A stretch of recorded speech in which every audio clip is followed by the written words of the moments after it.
Agradecemos muchísimo el enlace con la doctora Beata Boina.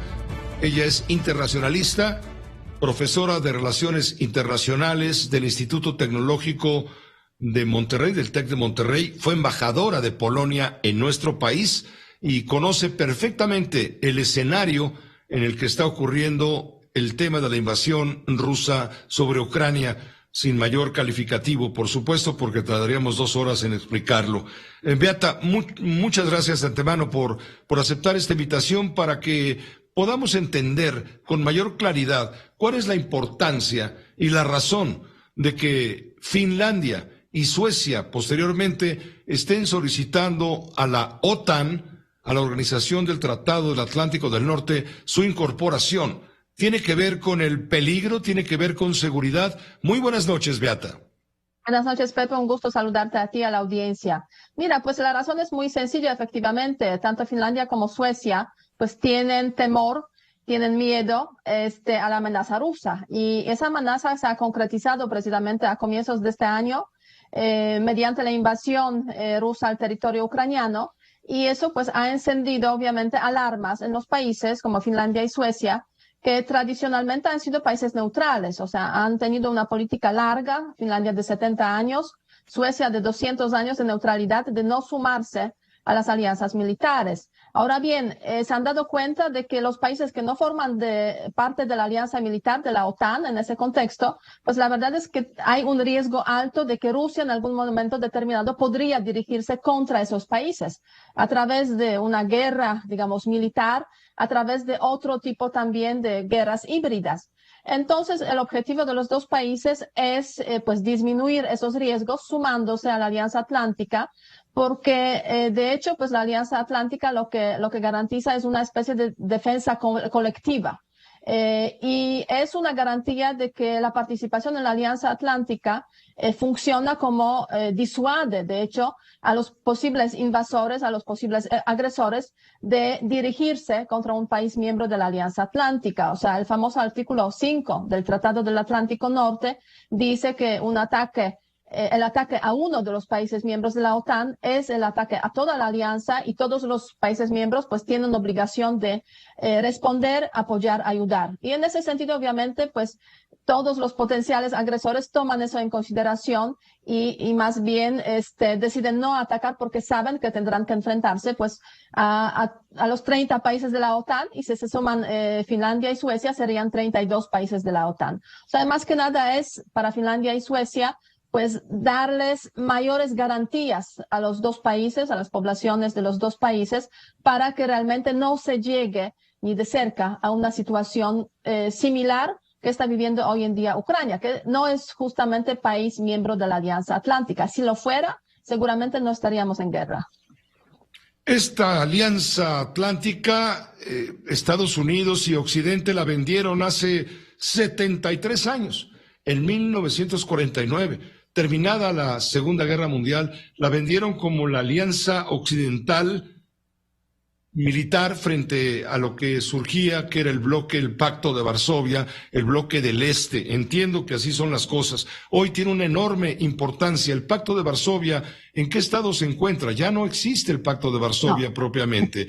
Y lo Yo me acuerdo. Sí, claro. Yo me acuerdo perfectamente cuando el Pacto de Varsovia estaba desapareciendo en el año 1993. Los países miembros, Polonia, Checoslovaquia aún en aquel entonces y Hungría decidieron salirse del Pacto de Varsovia porque pues era una alianza militar que se cayó básicamente con la caída de la Unión Soviética. Ahora bien, muchos se preguntan por qué a la desaparición de la Unión Soviética del mundo bipolar no desapareció la Alianza Atlántica. Pues porque ha funcionado bien a los países miembros, les ha servido bien a los países miembros. Y aquí desde México es muy interesante ver esa perspectiva que tienen los mexicanos o tiene en general América Latina sobre la Alianza Atlántica, que lo ven un poco como la herramienta del imperialismo yanqui para realizar sus intereses. No cabe duda que la alianza sí ha servido a los Estados Unidos, pero también ha servido a los europeos. Y yo creo que aquí como que no se percibe con claridad esa otra dimensión de la Alianza Atlántica, que realmente ha funcionado en ese contexto muy bien, y todos los países que han salido del Pacto de Varsovia y están hoy en Europa Central, Oriental, se han democratizado, pues han querido muy rápido sumarse a la OTAN, frente obviamente al peligro, al riesgo que representa tradicionalmente en Europa pues la Unión Soviética en su momento y hoy en día la Federación Rusa. Entonces si lo vemos desde Europa, es una visión muy distinta de cómo se ve a la OTAN precisamente desde estas dimensiones. Y yo creo que es muy importante tomarlo en consideración. Nadie lo obliga a Finlandia, a Suecia a sumarse a la OTAN. Son las decisiones internas. De hecho, la población, 80% de los finlandeses, 80% de los suecos están a favor de sumarse a la OTAN. El gobierno, obviamente, los dos gobiernos apoyan esa decisión y además la oposición también. Entonces hay un gran consenso en ese sentido, porque los países ambos consideran que eso fortalecerá su seguridad. Que no olvidemos, Finlandia sobre todo ha tenido una historia muy dramática en ese sentido. Es un país que básicamente pues tiene una independencia de un poquitín más de 100 años y en 1940 fue invadido por la Unión Soviética de aquel entonces, perdió 10% de su territorio. Es un país que tiene una frontera muy larga de 1.300 kilómetros con Rusia. Entonces, en ese sentido, pues hay esas sensibilidades en Finlandia siempre presentes y hoy en día más que en el pasado y ese temor a que para que la historia del pasado no tan remoto no se repita, ¿no? Y viéndolo desde esa perspectiva, pues sí, yo creo que se puede entender claramente la decisión de los dos países.